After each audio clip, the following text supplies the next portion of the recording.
بسم اللہ الرحمن الرحیم۔ نبی اکرم صلی اللہ علیہ وسلم کا ارشاد ہے کہ جس قوم میں سود اور زنا پھیل جائے وہ قوم دنیا ہی میں عذاب کی مستحق ہو جاتی ہے۔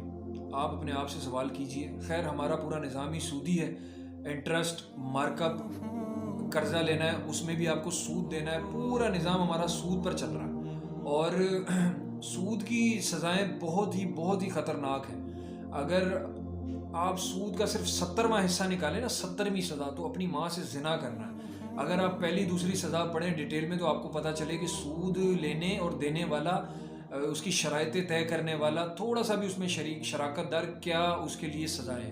اور زنا ایک ایسی لعنت ہے کہ جو کہ آج پورے معاشرے میں پھیل چکی ہے، زنگ لگا دیا ہے ہمارے پورے معاشرے کو زنا نے۔ ہر جوان، ہر نوجوان، ہر بوڑھا، ہر بوڑھی عورت، لڑکیاں سب زنا کے اندر ایسے شامل ہو رہی ہیں جیسے کوئی یہ نیکی کا کام ہے۔ اللہ ہم سب کو ہدایت